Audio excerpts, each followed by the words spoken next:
warahmatullahi wabarakatuh. Perkenalkan, nama saya Amalia Putri Yahyani Huda dengan NIM 232121048 dari kelas HKI 4D. And here, I will talk about my result of junior review with the title Saat Memahami Hukum Acara Pidana untuk Masyarakat dan Mahasiswa Sekolah Tinggi Keguruan dan Ilmu Pendidikan Kusuma Negara Jakarta. Karya Muhammad Masturo, Pendidikan Pancasila dan Kewarganegaraan, STKIP Kusuma Negara Indonesia. Hukum pidana formal atau biasa disebut hukum acara pidana, yaitu mengatur tentang prosedur hukum yang terkait dengan pemindaan suatu perbuatan, siapa yang dapat dipidana, serta bagaimana negara melalui aparatnya menetapkan perbuatan tersebut. KUHP dengan Undang-Undang Nomor 8 Tahun 1981,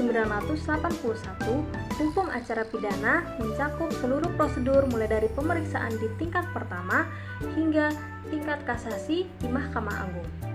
KUHP juga menjelaskan berbagai istilah penting seperti penyidikan, penuntutan, pengadilan, dan berbagai proses hukum lainnya yang memberikan pemahaman jelas mengenai tata cara beracara di pengadilan. Tujuan dari hukum acara pidana adalah untuk mencapai masyarakat yang tertib, adil, damai, dan sejahtera, yang juga merupakan tujuan umum dari semua bidang hukum. Penelitian ini bertujuan agar masyarakat dan mahasiswa memahami prosedur peradilan di pengadilan serta bagaimana cara memperoleh bukti yang sah dari peristiwa pidana dengan penerapan ketentuan yang objektif dan tidak memihak. Baiklah, pembahasan yang pertama yaitu asas-asas hukum pidana formal mencakup prinsip peradilan yang tepat dan bertujuan untuk menghindari penahanan yang terlalu lama dan memastikan perkara segera diajukan ke pengadilan untuk diadili sebagai hak tersangka. Proses peradilan yang sederhana dan terjangkau biaya juga menjadi tujuan dari asas ini. Salah satu asas penting dalam hukum pidana adalah asas praduga tidak bersalah, yang menyatakan bahwa seseorang tidak boleh dianggap bersalah atau tersangka hingga adanya putusan hakim yang berkekuatan hukum tetap.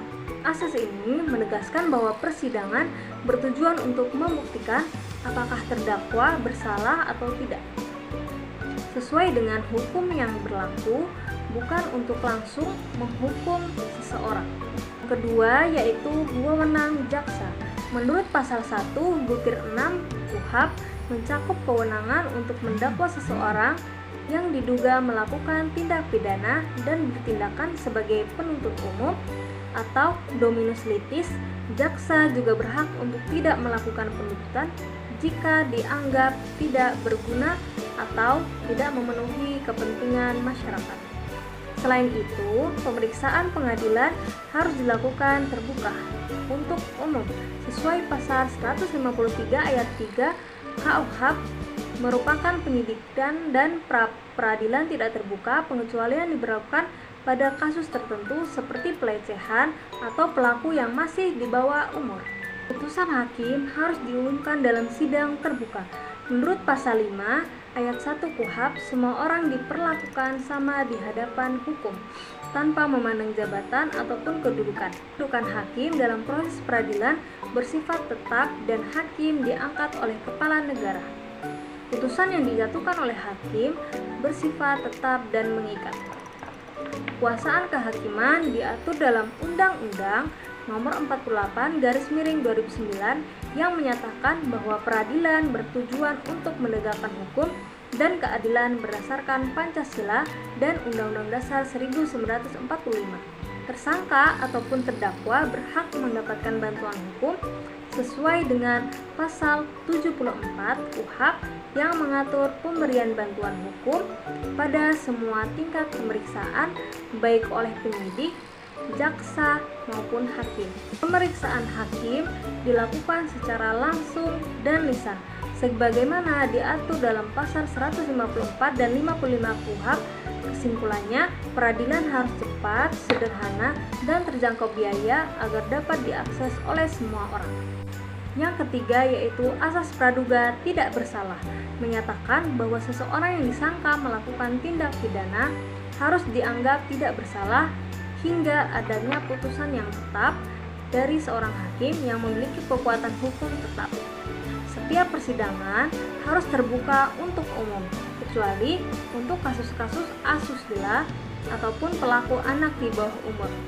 Masyarakat dan mahasiswa hukum perlu memahami peran pihak-pihak dalam proses peradilan, seperti perbedaan antara tersangka dan terdakwa.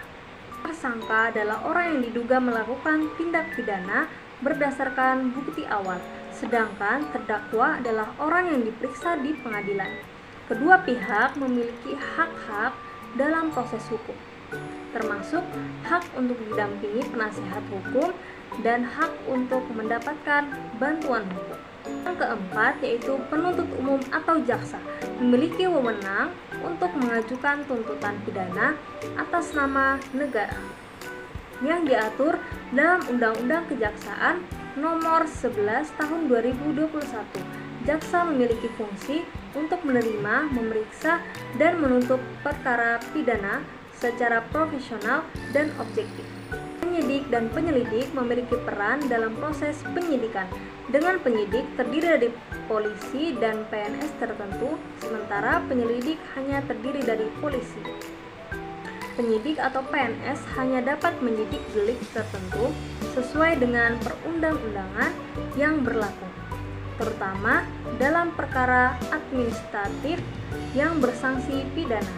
Indonesia memiliki wewenang penuh dalam penyidikan hukum pidana umum, melakukan pemeriksaan terhadap tersangka untuk mengungkapkan tindak pidana dalam waktu yang terbatas. Penasehat hukum sangatlah penting dalam proses peradilan pidana untuk memberikan bantuan hukum dan membela hak-hak tersangka ataupun terdakwa, baik saat ditangkap, ditahan, diadili.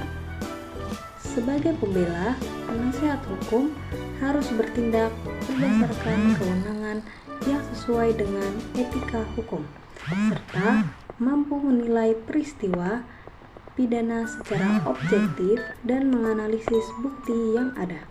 Pasal 69 hingga pasal 74 KUHP mengatur tentang tata cara penasehat hukum berhubungan dengan tersangka ataupun terdakwa. Hakim dan kekuasaan kehakiman merujuk pada kekuasaan yang merdeka dan bebas dari intervensi pihak lain. Undang-Undang Nomor 14 Tahun 1970 menjamin kedudukan hakim, meskipun dalam praktiknya kebebasan hakim dapat dipengaruhi oleh beberapa faktor. Hakim harus bersifat objektif dan tidak memihak, baik terhadap terdakwa ataupun jaksa maupun pengacara, serta selalu menjatuhkan putusan berdasarkan kebenaran dan keadilan. Wewenang hakim untuk mengadili diatur dalam pasal 84, 85, dan 86 KUHP. Kesimpulan dari penjelasan di atas dapat disimpulkan bahwa setiap orang seharusnya dapat mempelajari dan memahami proses beracara, khususnya dalam hukum acara pidana ataupun proses di pengadilan. Hal ini penting agar mereka mengetahui hak dan kewajiban yang harus dipenuhi oleh aparat penegak hukum.